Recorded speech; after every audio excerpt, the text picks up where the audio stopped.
புதுச்சேரி நடைபெறும் வாக்காளர் சிறப்பு தீவிர திருத்தப் பணியில் 10.21 லட்சம் வாக்காளர்கள் உள்ள நிலையில் 9.76 லட்சம் படிவம் விநியோகிக்கப்பட்டு 5.89 லட்சம் படிவங்கள் டிஜிட்டலில் இதுவரை பதிவு செய்யப்பட்டுள்ளன. படிவங்கள் தராவிட்டால் வரைவு பட்டியல் பெயர் இருக்காது என்று புதுச்சேரி தலைமை தேர்தல் அதிகாரி ஜவஹர் தெரிவித்துள்ளார். புதுச்சேரியில் நடைபெறும் சிறப்பு தீவிர திருத்தப் பணிகளில் தற்போது வரையிலான நடவடிக்கைகள் குறித்து தலைமை தேர்தல் அதிகாரி ஜவஹர் செய்தியாளர்களுக்கு தெரிவித்தார்.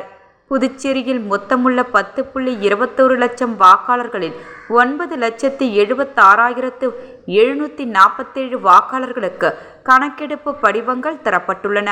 அதில் 5,89,075 படிவங்கள் திரும்ப பெற்று டிஜிட்டலில் பதிவு செய்யப்பட்டுள்ளது என்றார். வாக்காளர் சிறப்பு தீவிர திருத்தப் பணியில் தரப்பட்ட படிவுகள் தராவிட்டால் வரும் டிசம்பர் 9 வெளியிடப்படும் வரைவு பட்டியலில் பெயர் இருக்காது.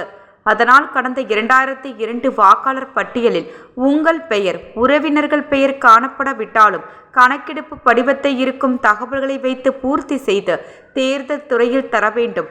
படிவம் தந்தால்தான் வரைவு வாக்காளர் பட்டியலில் பெயர் இடம்பெறும் என திட்டவட்டமாக தெரிவித்தார். வாக்குச்சாவடி நிலை அலுவலர் 3 முறை வீட்டிற்கு வந்தும் கணக்கெடுப்பு படிவங்களை விநியோகிக்க முடியாத பட்சத்தில் அவ்வாக்காளர்கள் பெயர் வரைவு வாக்காளர் பட்டியலில் இடம்பெறாது. டிசம்பரில் வெளியாகும் வரைவு பட்டியலில் பெயர் இடம்பெறாவிட்டால் உரிமை கோரிக்கைகள் மற்றும் ஆட்சேபனைகள் காலத்தில் படிவம் 6, படிவம் 8 மற்றும் உறுதிமொழி படிவம் ஆகியவற்றை தந்து பெயரை புதிதாக சேர்க்கலாம். இந்த சந்தர்ப்பங்களில் தேர்தல் ஆணையம் தெரிவித்துள்ள 13 ஆவணங்களில் ஏதேனும் ஒன்றை இணைக்கலாம். அதற்கான அறிவிப்பு தரப்படும் எனவும் தேர்தல் துறை அதிகாரிகள் தெரிவித்துள்ளனர்.